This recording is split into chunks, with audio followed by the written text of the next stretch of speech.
Yeah, Gina Carano, who, of course, we got to know mostly from The Mandalorian, playing an excellent character in a series that was very hopeful in its first season. She, of course, came under fire because of her political views during COVID, and was summarily dismissed by Disney, and has put herself into an awkward situation since, choosing her freedom of speech over her desire to, actively work in Hollywood, which we commend her on. And when the South Park episode, The Pandaverse, came out, it apparently sent Gina through this PTSD-like situation. And she came out with a tweet that said to get ready for what Kathleen Kennedy was going to do against this. So, Brian, do you have that tweet? We can talk about it.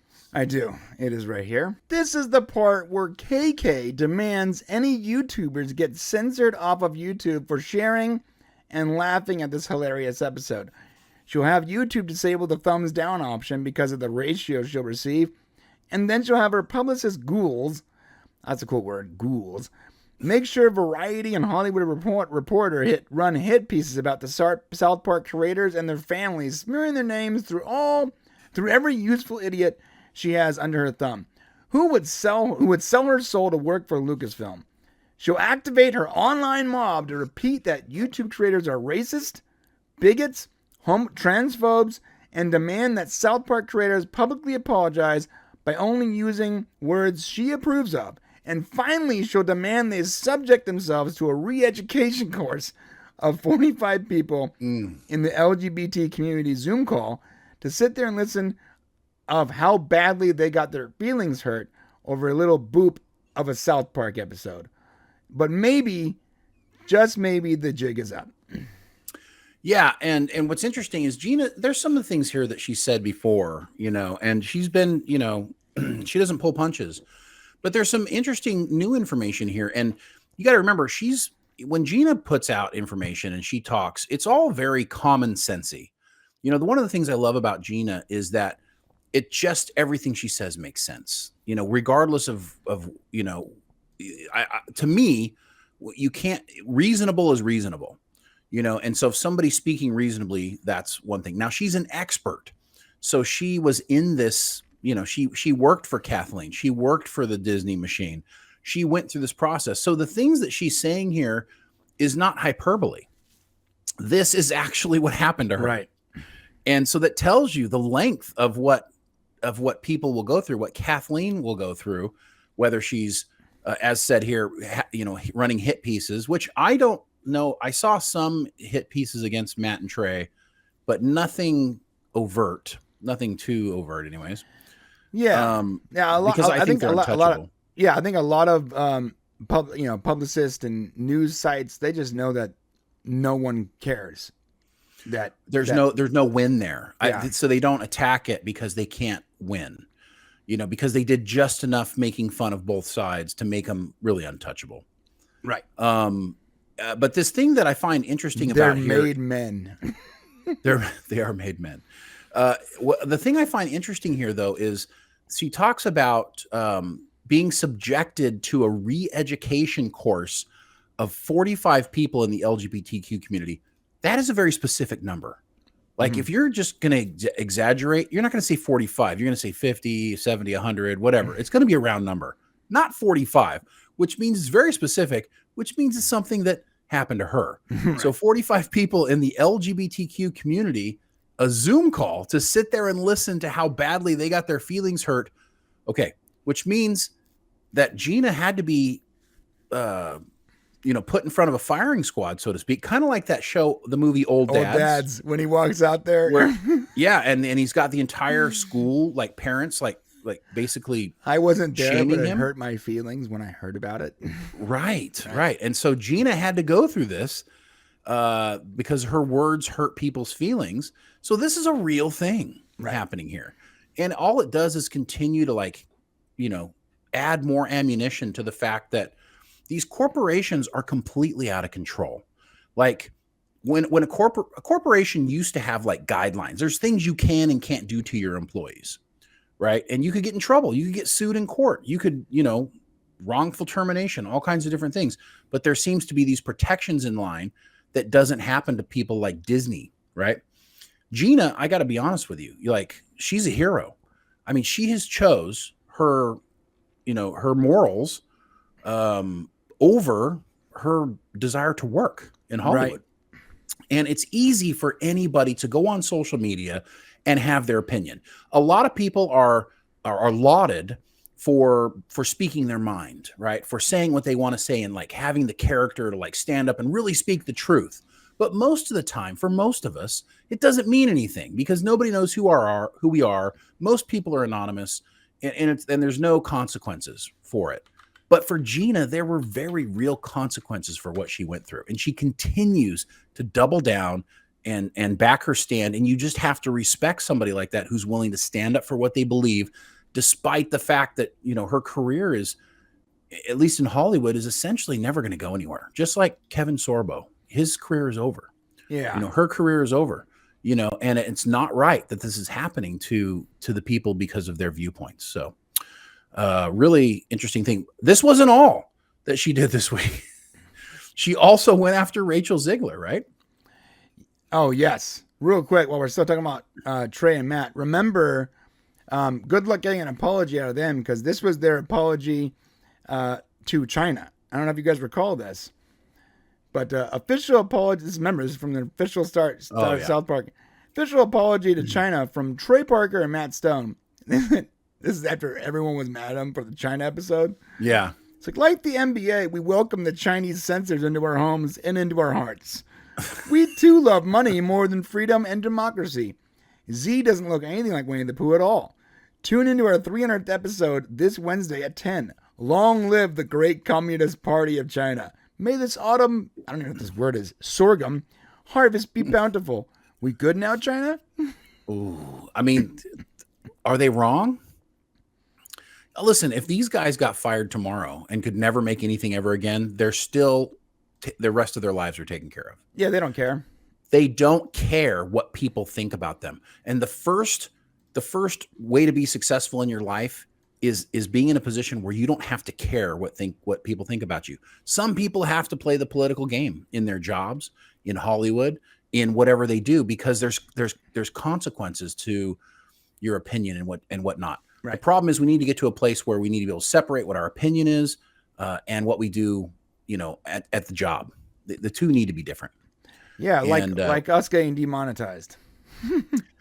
Well, and there's no really rhyme or reason for it other than YouTube just didn't like what we had to say at one time. I mean, same thing happens to you're constantly seeing out there people being demonetized for doing the same thing they've always done. And it's definitely being weaponized against us. Yeah, we still can't figure it out as to why we were demonetized. It's pretty crazy. No, most people can never figure it out. Right. Okay, this is what she had to say about Rachel Zeigler. Real quick, here's the picture. That's Rachel Zeigler. She's the new Snow White, and she also just signed a deal to be on the Hunger Games, I believe. And oh yeah, she's in the prequel. Yeah, so on her Instagram account, she basically posted, "We have an interim agreement. Thank you, SAG-AFTRA and Lionsgate." So remember, there is a SAG-AFTRA regular strike going on right now. And she's still signing deals. So, of course, Gina went after her. Cause yeah, this is really great. And I thought this was really smart what Gina did, because you got to remember, Rachel recently went on all kinds of her own tirades. Right. About Snow White, about getting paid for every minute because she's worth every minute of time that she spends doing anything to get paid for. Right. So Gina says in this tweet, which I think is great, what an odd strike this is. Small non-studio productions are having trouble getting waivers, but studios get the interim agreements left and right. Celebrities go from the picket line to their promotional tours and red carpets. What happened to all that? I better get paid for every hour I stand in this dress talk. Wow. Bam, bam. Shots fired. Meanwhile, the people who are actually suffering are the crews and actors not a part of the studio projects or the in-group to get their waivers granted. The ones whose money will run out quicker, the ones who are having to pick up the second line of work, the ones who will be controlled a whole lot easier once the strike ends based off of desperation to work. Think that was by accident? Maybe they should have granted waivers for all non-studio productions, keep people working, and halt all studio productions if they really wanted to make a difference and reach a faster agreement. So she goes on to talk about the hypocrisy is palpable, the system is rigged and littered with posers. Oh, posers in Hollywood? Go figure. Posers. Yeah, so essentially, yeah, it makes her, I mean, think about it, right? So why in the hell would SAG-AFTRA allow any deals? Why would they allow any actors to go and help these studios earn money off of their movies? Why? Right. Right now, they're in a fight for their lives. They're in the fight for their future financial well-being. Why would they do that? Yeah. Because it's hands shaking hands, people taking care of people, right? They're backdooring other people so that some people get paid. I'll tell you what it is. They offered them a ton of money. That's what it is. Mm-hmm. They said, look. Well, we really need you to come out and do this movie. I know we're on a strike and everything, but here's, hundreds of thousands of dollars. Okay. If you'll just agree to this one thing. Right. And then what are they going to do? They don't want them to cross the picket line. No, of course not. So they have to give an interim agreement, because guess what these actors might just do? They might just cross the picket line, and that's going to destroy their argument. So that's what you end up with. Yeah, no, she has a really good point here. And it's interesting how the only people that matter are the people that already had the in with their studio and their system. That means this whole strike is just a joke.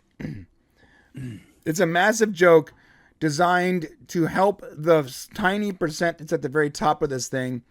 And it only hurts all the other 98% that are at the bottom that are just trying to work in this industry. In fact, there are people that can't even talk about their projects coming up for fear of getting in trouble with their union. They can't even mention the name of the project they used to work on. Right. Decades ago. Right. Decades ago. Yet they're over here red carpeting an upcoming movie by Lionsgate, the prequel to the Hunger Games, which I'm not really excited for. So who cares? I don't care. Yeah. So, Gina just, launching all week, man. She's just coming out. And if you're on Twitter, X, whatever they're calling it, and you're not following Gina Carano, you're not getting good information. You should definitely be following her on Twitter. So, yeah, there's one more thing that Gina talked about, which we were going to talk about, but there's more. We're going to briefly mention the Weekly Weird, I guess. But she talks about in one of her tweets the whole HBO Max making bots to they make bots to complain about people's bad reviews of their movies. Right. Yeah. I guess Warner Brothers or HBO was somehow caught doing it or something like that. Yeah. Well, whatever you think, let me tell you something.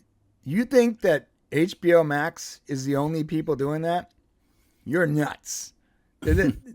Every studio has shills out there defending their crappy movies. And to be honest, I think half the Rotten Tomatoes expert critics are on the take. And maybe they're not on the take directly like, oh, if you don't say something, we're paying you to say something good about a movie. But because they get such extreme access and that's their entire business, they have to be real softball with the studios that are giving them access. Meanwhile, studios that don't give them access, like that Sound of Freedom movie, they get lambasted. So the business of critics is no longer a trustworthy business, because even if they're not directly getting paid, they're getting something for their troubles, and they don't back to that tipping, brother. It's back to that tipping. Everybody wants free money, and they don't want to lose access to the next Marvel movie or Paramount. We have an account with Paramount Global is what it's called, and basically Paramount Global gives you all access to all the shows ahead of time that you ask for, and so you can review them. And because we have another channel with a lot of subscribers and views, You know, when we applied for access, we got it pretty much immediately. But the second we started the talking trash about Star Trek, Yeah. all the Star Trek shows that we previously had access to were just mysteriously disappeared from our account.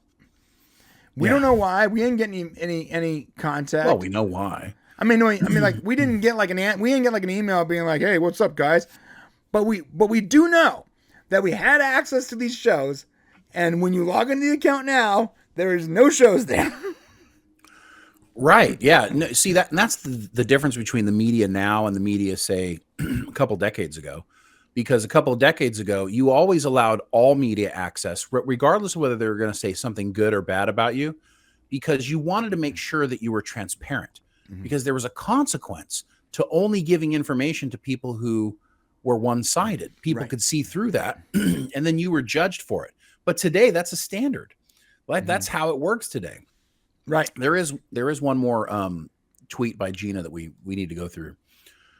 Someone actually commented to her about, after she made that post about Kathleen Kennedy, somebody came at her, some guy. Oh, I'm sure. And he called her crazy, basically, and essentially he was defending Kathleen Kennedy and Disney. And this was her response to this tweet. Do you always call a woman crazy just because she has more firsthand experience than you and say something you don't like or understand? Bit misogynistic, don't you think? Tisk tisk. Curious if your overlords pay you, speaking of what Bryant just said, or do you all just go ahead and shove your whole head straight up their ass for free? I'm guessing for free. Right. Might want to come out for some fresh air. For some added context, not just for you, but for the people reading, one of the things your overlords asked me to do was to unfollow certain accounts because they said something bad about Kathleen Kennedy. That was a huge red flag for me. And let me stop right there because this is something I really want to talk about. Brian and I have firsthand knowledge of many, many people inside of Hollywood who are not allowed to follow us or other people in our community because they will get retribution from their bosses. They've been directed by their bosses to not follow us, to not, give us any legitimacy, to not have any interaction with us. Right.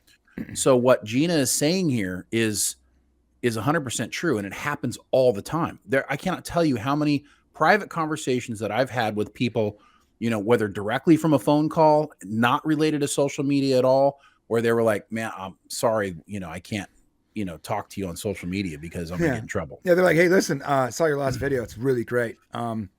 I really wish that I can share it or like it, and I'm not even allowed to follow your account. So I am following from a side account that no one knows about." And you're like, most of them are, yeah. Yeah, and you're like, "What the is going on?"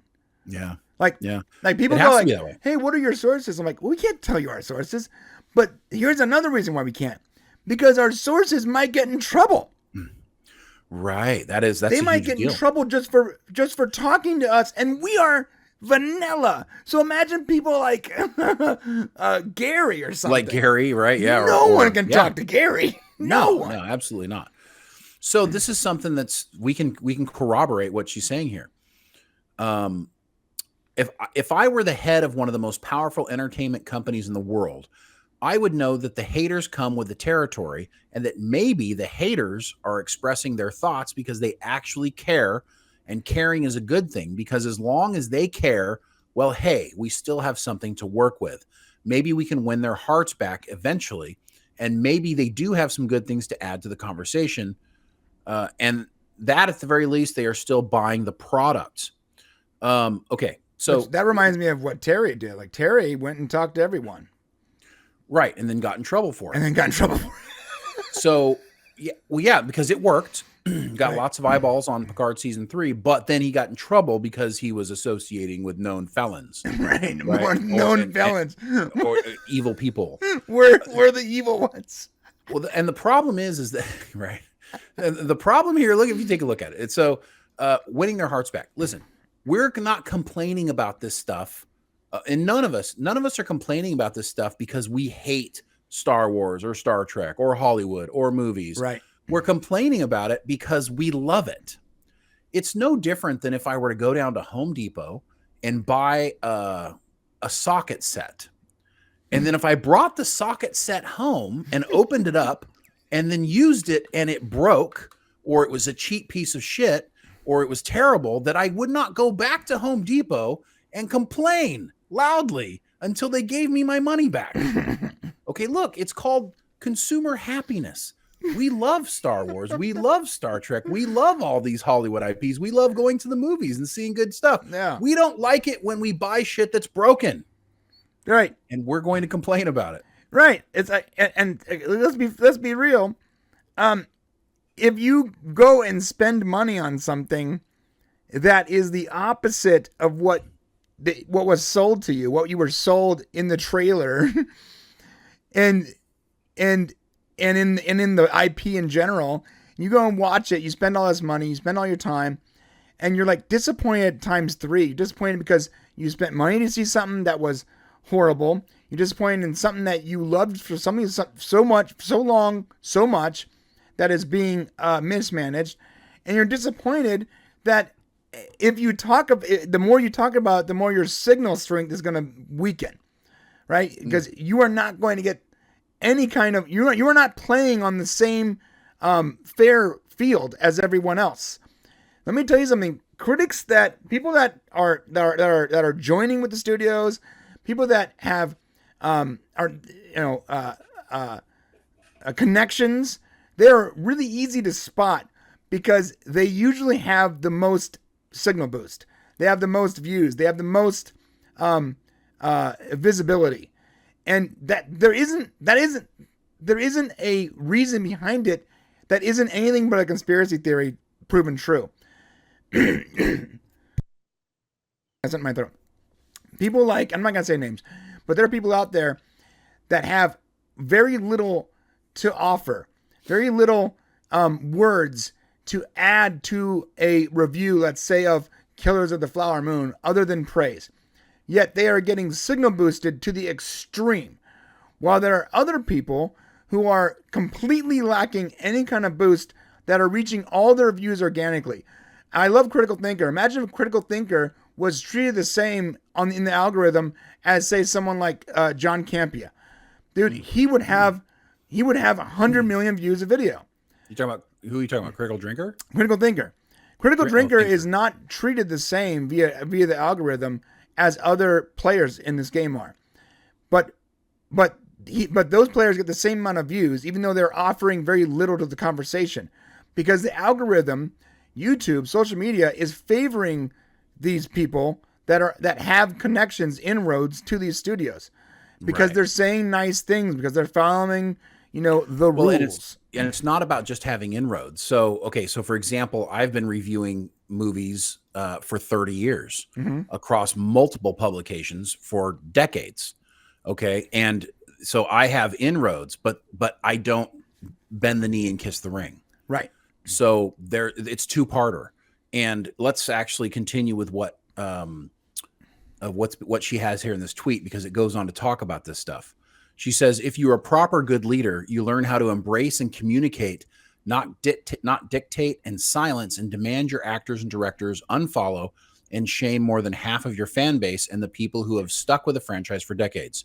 Side note, don't say the Force is female and then only allow the men to express their political views online. In fact, just drop the ridiculous phrase completely. And that's talking about Pedro Pascal and some of his comments that they didn't backlash him on. Right. Kathleen Kennedy said the Force is female, and then Pedro Pascal gets a free pass at any kind of crazy leftist views he can possibly utter. In fact, again, this comes back to, if you like an actor, like, you need to stay away from their social media, because like 80% of them are nuts, dude. Yeah, no, 100% true.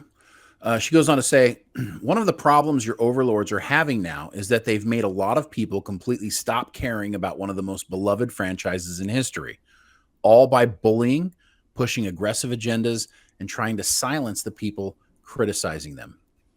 How are they able to tell stories they don't understand when the ones they identify with are the Empire? I thought this was great. They're literally trying to squash the little guys, the rebellion. So Disney being the Empire and all of us here on YouTube. Mickey being is the rebellion. straight a Sith Lord. Yeah, Yes, Mickey. Right. give me your anger. No wonder the storytelling is struggling. They fired and dehumanized people like me who did absolutely nothing wrong, all to virtue signal to people like you, the yes men. Remember, she's talking to a guy who's defending Disney. Right. But yes men, unfortunately for you and them, do not drive culture. Maybe they were banking on the kids picking up the slack, but one of the best things about this franchise is passing it from generation to generation to share. The competition is too high to throw out something as valuable as that. And what she's saying there is, you know, we, as we were growing up, watch Star Wars, watch Star Trek, watch all these franchises and love them. Indiana Jones. And what did we do? The first thing we did when our kids were old enough to understand what they were watching is sit their butts down on the couch and they watched it, you know, and watch it with us. Right. And we teach them to be Star Wars fans, Star Trek fans, right. franchise fans. Well, that's a critical part of it. That's a huge part of it. Yeah. I mean, without that, without the memories of people had sitting with their parents watching these things and enjoying it with their dad. This is the thing I did with my dad, right? Mm-hmm. Like I watched Star Trek with my mom, you know, and that's something I'll always remember. That's special to me. It's one of the reasons. If she hadn't watched it, I wouldn't have watched it. Right. Right. And so that's something that they just don't even take into consideration. They just don't care. Well, you see, and what's going to drive that is when there's something new to watch that the old fans like. Let's say there was new Star Trek that we all liked, aside from Picard season 3. And we're like, well, we start watching it. Our kids are like, what is this? And we're like, well, let me show you what I watched when I was a kid. I have not had that opportunity. Now, I did have the opportunity. I'm watching Chuck with my kids. I'm watching Agents of S.H.I.E.L.D. with my kids. But there's nothing new for me to show them in these top franchises that I grew up with that is not hyper virtue signaling or trying to push a message, or is just in general bad story writing. So I have no interest in it, which means that my kids are not going to catch me watching it, and that they're not going to develop their own interest in it. But they are developing interest in Agents of S.H.I.E.L.D. and other things that I liked when I was young that are no longer going to happening now, you know? I agree with you. And now here's she goes on to say, your overlords tried to hide behind the two opposing fan bases fighting each other instead of taking responsibility. So they encourage the hate, all while virtue signaling that and standing up for minorities, but instead using them as a shield and weapon. Funny enough, just how our government works. It's interesting. I don't want to get into the politics of it, but they think because it would not be pretty. They think people will forget, and yes, maybe they will. But for this moment, they have heard the people's voice, and it shook them. Speaking of South Park, right? They're choosing to stick with their weak leadership who couldn't handle YouTubers saying mean things online, when all it would have taken is a true leader to step in, take the reins, take some responsibility, stop discriminating, apologize about the things that they have done wrong, step completely out of politics, be truly inclusive, and they'd be back in business. Well, I would include telling good stories as well. And yeah, until then, they're stuck with you, the yes men, and they're plummeting stock. Oh, that's so true. You know what's crazy about that too is like so you said like good stories. This is a really good point. So they are doing everything that she's saying they are doing. But the worst sin they're committing out of everything here is they're not telling a good story. Because there are people in the middle that have no interest in complaining about any of the typical discriminating, political, virtue signaling, that will still let all that go and review and talk about and signal boost a good story. But because they're also not telling a good story anymore, and they're only doing that, the critics, the reviewers, the voices out there that normally would completely stay out of anything political, any kind of virtue signaling, and just talk about the story, have no story to talk about, and they're having to choose a side. They're having to speak about specifically what they're doing wrong because the story is so failing that that's not worth talking about. Right. And the story is the socket wrench set. Right. Like the thing that we're buying is the story and the and the acting, the production. We're buying the result of what we get. We're not buying the politics. We're not buying the virtue signaling. We're not buying the diverse hires. We're buying a good story, regardless of who's in the role. Right. And if you can't deliver that, I'm going to bring back my broken socket set, and you're going to give me my damn money back. You give it back. Okay, and that is simply how it works. When Shane and I first started doing so Shane's been reviewing TV and movies for a very long time, and when we first started doing this, I'm like, hey, what about this, and this, referring to like this virtual signaling and this thing. He's like, you know what? Let's just stay away from all that. Let's just talk about the good stuff. Yeah. But then, and I'm like, are you sure? Like, this is like very zeitgeist. People are talking about, this in culture. And this is why some people have called us vanilla, because we are like, we'll just stay away from any of the politics. We'll stay away from any of the drama of it and just focus on the story. But slowly, poor Shane has been blackpilled because the story is so suffering that there's nothing to talk about. You can't talk about how good anything is because nothing's good. So what's left to talk about is whatever's the bad. Reason it's bad. Right. It's the only thing to talk about is the reason it's bingo. So like when we first started this, James, like we're only gonna talk about stuff we like, and then slowly there's nothing left. There's nothing left to talk about. We're like, well, I guess we gotta talk about this Kathleen Kennedy thing. Damn it. Well, yeah, because it's ruining the good stuff it used to be. Right. So that's the way it is.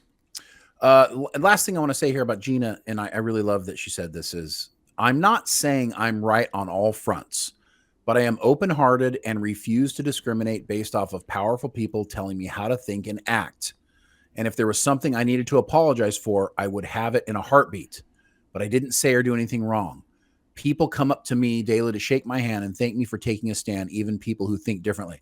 Now, this is the one difference. This is the one thing about Gina and everything that she's saying here that I would ask you to think about this. People who oppose her viewpoints, would they ever say, I'm not saying I'm right on all fronts? Right. Hell no. Nope. The one thing that the opposition to what Gina's saying says, they never admit to being wrong. Never. Ever, ever, ever. They never do anything wrong. Nope. They're a bunch of narcissists, right? And that's the difference, is it's reasonable to say, I may not be right. Right. But this is my viewpoint, and this is what I believe in. And the other side says, I'm never wrong, and you are always wrong. Yeah. And that is you're just the way evil, it is. I'm righteous, screw you. Yes. You're like, yo, hold up, wait a minute. Let's have a conversation. I can't have a conversation with Nazis. You're like, whoa, when did we start talking about Nazis? What are you talking about? That's what happens, and then regular people who at some point considered themselves like Paul Chotto, like Bill Maher, like half the liberals, half the YouTubers you watch are classic liberals who didn't move. They just stayed right here where they were standing, and the goalposts moved so far left that they are somehow now right wing. Like people that never wanted to talk about any of this, that just they had their morals, they had their stance, and they're gonna hold on to it. Maybe they want to help people, but they don't want to help these people. They had ideas that were very classic for liberal ideas in the 90s are now full-on right-wingers. How is that? How did that happen? So regardless of how, and you know how it happened, right? Because they didn't move, but the culture moved so far one way that the people that never moved are now stuck on the right wing of things. Right. So looking at what she's saying here, you have to respect, whether you agree or disagree with her, you have to respect the fact that she doesn't insist that she is right about everything, because that tells you that there's room to discuss with someone. And if there's room to discuss ideas with people, then there's an opportunity to change and to grow. You can never grow if you're never wrong. Right. And that's the lesson. You know what's interesting, by the way, is we can't see his post because it says you are unable to view this post because the account limits owners who can see their post, which means he blocked us. He just wants. This person has us blocked for some reason. They just want to sniff their own farts, bro. They don't want to hear opposing viewpoints. By the way, this person we've never even heard of has us blocked. Is that which means that their entire there are block lists out there where people just wholesale block accounts that are on a list. Or they've seen us and they don't like it. All right. Well, we're done with Gina Carano. Let us know what you guys think about everything in the comment section below. We're going to move on to the next topic. But specifically, can you tell us what you think her statements, were they inflammatory? Were they true? Well, give us your real opinion. And unlike some of the people that she was talking about, the extreme people on that side who want to hear no one's opinions, we are not those people. We want to hear your opinions. And in fact, we will not only hear your opinion, but we'll respond to it respectfully. And we would love to have a conversation. If you disagree or agree, we don't care. Let's talk.